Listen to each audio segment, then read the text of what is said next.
Hey, it's me, Logan, from kidscanmeditate.com, and today I'm going to be further continuing the series, Creation versus Evolution, Irrefutable Proof, by Dr. Jason Lisle.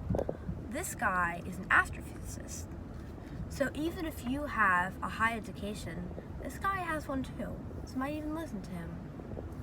Let's begin. We last left off they were talking about the three standards that all beliefs have to be based on, and how creation passes them with flying colors and evolution fails on each one. Let's review them. Number 1, arbitrariness. To be arbitrary is to not have good reason for something. Little children are often arbitrary. They believe a monster is under the bed, even though they do not have a good reason for such belief. As we grow up, we are supposed to become rational, to learn good reasons for our beliefs. The entire point of a logical debate is to prove the opponent or the audience with good reasons for a position and good reasons to reject the opposing position. However, to be arbitrary is to not give reason at all.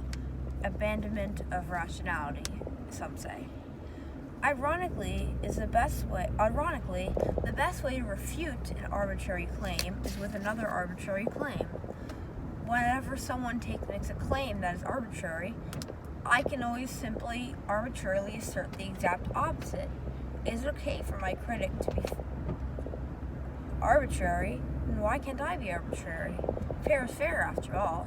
If a person does not back up their claim with some sort of rational justification, there is no reason for me to accept his claim. Arbitrary claims are not arguments at all, and there is no logical reason to take them seriously. I found that is often the case when evolutionists do not ultimately have an actual reason for believing in evolution. It is simply taken for granted as something they had learned in school.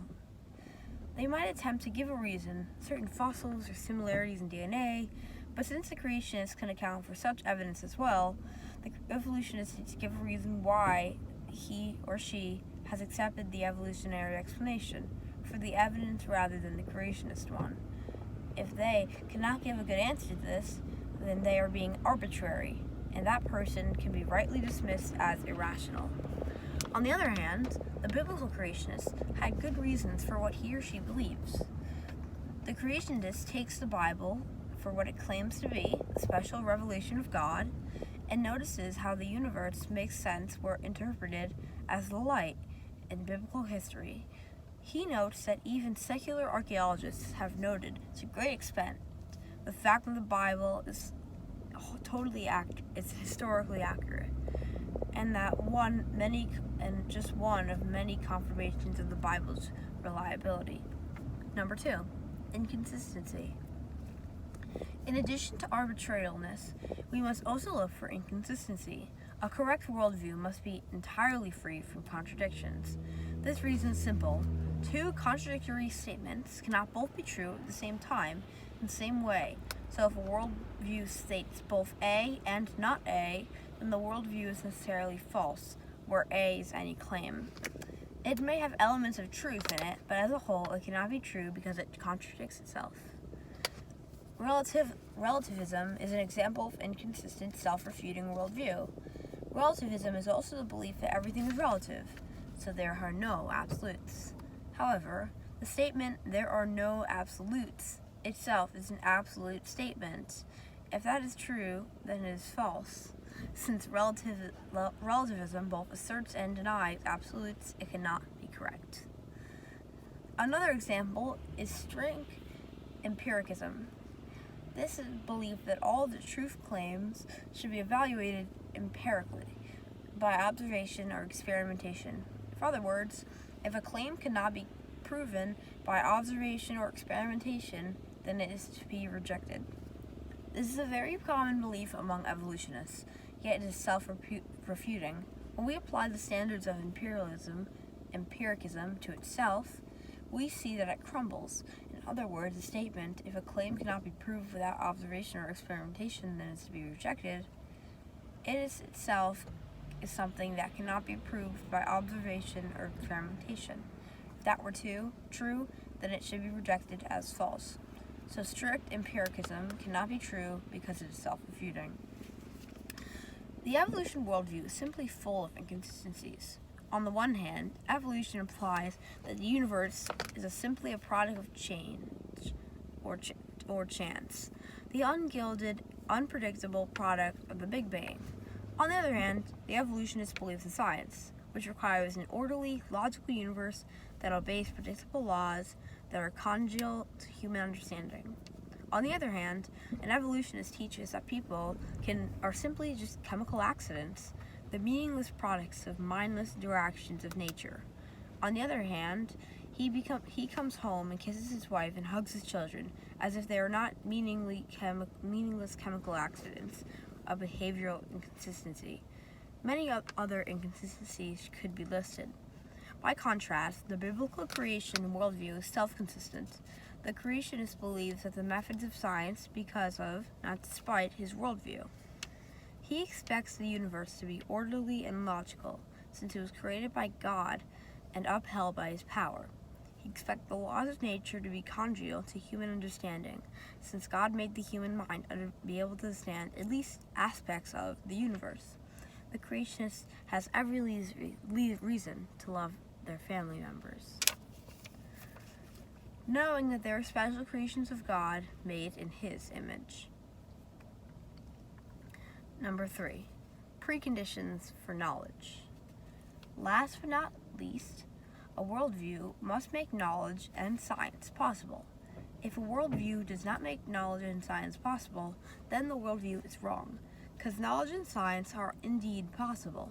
The worldview must therefore make any sense of the preconditions required for logical and scientific knowledge. For example, laws of logic are required in order for rational thinking to be possible. That is, in order for us to use laws of logic in our reasoning, such laws must already exist. We often take the laws of logic for granted, such as the law of non-contradiction, which states you cannot have both A and not A at the same time in the same relationship.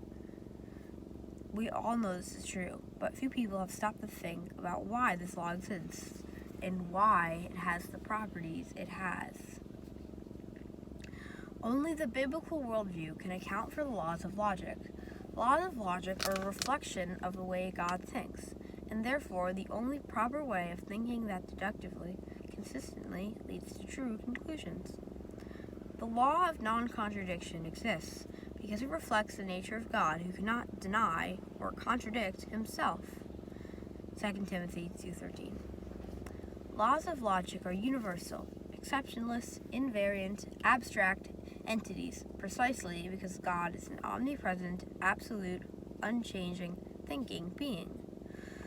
But evolution cannot make sense of the laws of logic. Why would there be such things as a chance universe? Why would they have the properties they do? And how could we possibly know this? In fact, the laws of logic cannot exist in a materialistic worldview. The philosophy that everything is material or made up of material, because the laws of logic are non-material. Now, this does not mean that evolutionists cannot use laws of logic. According to the Bible, all people are made in the image of God, Genesis 1:27, and implicitly know God, Romans 1:18-20. So even those who deny the Bible are nonetheless able to use the laws of the logic by virtue of the fact that the Bible is true. When evolutionists use the law of logic, they are being inconsistent. They are unwillingly relying upon their biblical worldview while simultaneously denying it. The methods of science also require a biblical worldview in order to make sense. In order for science to be possible, the universe would have to operate in an orderly fashion that can be progressively understood by the human mind. Now, why would that be the case if the universe were not designed? Would it be able to operate in such a uniform logical fashion if it were merely the product of a Big Bang? The human brain is simply the result of countless random mutations, which by chance happen to convey some survival value. Then why should we have any confidence in the brain's conclusions? It would make no more sense to trust the chaotic chemical reactions of the brain to determine truth than would be trusting in reading tea leaves. In the Christian worldview, it makes sense that science is possible. God created the universe and upholds it by his power. The universe, therefore, exhibits its logical, uniform consent with the character of the biblical God. Moreover, God made the human mind, so we are able to progressively understand in which way God upholds the universe. But apart from the biblical worldview, why would the universe obey simple equations like E equals mc squared or force equals mass times acceleration? It is as the universe were designed to be understood by the human mind. This makes perfect sense in the biblical creation worldview. It must be something of an embarrassment for those who argue that science supports evolution to realize science is actually based on biblical creation. The only biblical creation it can make sense of is those things necessary for rationality in science. Of course, it is not possible in this brief booklet to anticipate and pre-refute all possible objections to his argument presented within. However, a more thorough treatment is given in my book, The Ultimate Proof of Creation, as well as a number of articles freely available at www.answersingenesis.org. Nonetheless, we have seen, in a basic overview way, that the biblical worldview is ultimately rational. Biblical creation alone makes sense of the knowledge of science in a way that is consistent and non-arbitrary. Evolution, in the particle to people sense, cannot be true because it would make science and logic meaningless. This is always the case with non-biblical worldviews. They contain internal defects, which inevitably lead to absurdity. These worldviews opposed to Christianity are always arbitrary, not having good reasons for their claims, and they are inconsistent with themselves and fail to account for the preconditions of knowledge and the success of science. We have seen, for most common arguments waged in favor of evolution are actually fallacies, common errors in reasoning, whether invocating the word evolution, begging the question, or failing to consider alternative interpretations, affirming the consequence.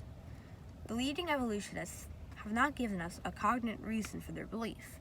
Conversely, there are great reasons to accept creation. Only a few of them which we have explored in this booklet. It may seem strange that so few people have stopped to consider the inherent irrationality of the evolutionary worldview. After all, most scientists do believe in evolution, and many of those scientists are highly intelligent and quite knowledgeable in their own field of expertise. They would never consider being inconsistent or arbitrary in their personal studies. That would be irrational. But when it comes to thinking what a worldview/origins issue, that rigorous rationality seems to simply disappear. Why is this? Clearly, there's some deeper issue involved, something that goes far beyond a mere academic discussion of science. The Bible explains why this is, a debate of the spiritual issue as well. All people know the God of creation because God was hardwired that knowledge into us. He's revealed himself through the creation, but people suppress what they know about God. Romans 1:18-20. The book of Genesis explains how this came to be. Our first parents, Adam and Eve, chose to rebel against God. Genesis 2:16-3:6. And we who are descended from them, have inherited this rebellious nature. Romans 5:12. People would rather be a God unto themselves than living in spiritual darkness and have their deeds exposed into the light of God's world. John 3:19. If biblical creation is true, then we are all accountable to God, and we stand guilty before God for violating his laws. And that is an uncomfortable thought. It's no wonder that people are strangely motivated to not believe in biblical creation. But simply because people do not wish to be accountable to God does not make it so. It is clear from the preceding discussion that the biblical worldview must be true. Anything else would destroy the very possibility of knowledge and science. Since the Bible is true, we are indeed accountable to the biblical God. Yet, all of us have violated God's law. Romans 3:23. As a result, we deserve death. and eternal death, since God is indefinitely righteous, and for high treason against our holy Creator, Romans 6:23. The Bible tells us that our world was originally perfect, but when Adam, whom God put in charge of the earth, rebelled, God gave him a small foretaste of what we all rightly deserve. God cursed the world, which is why we see death and suffering in the world today. Nonetheless, the Bible teaches that God has shown tremendous mercy to mankind. He has taken the penalty for rebellion among himself. The Bible teaches that this is the reason why Christ, the very Son of God, died on the cross, John 3:16, and then rose again, demonstrating that he's the power over life and death, and giving us confidence that he will rise up as well, John 6:44. Christ offers forgiveness in all moral transgressions for all who receive him by trusting in his word and professing him as Lord, Romans 10:9-10. Only Christ can be made right with God and enjoy his favor and blessing, both in his life and eternally thereafter, John 3:16 and Romans 8:1-6:23. Hope you all enjoyed the series where we read Creation versus Evolution. Check out the websites I mentioned and galleryhope.org. Bye. He is the way, the truth, and the life. Seek him as he is seeking you. Meditate, meditate, meditate.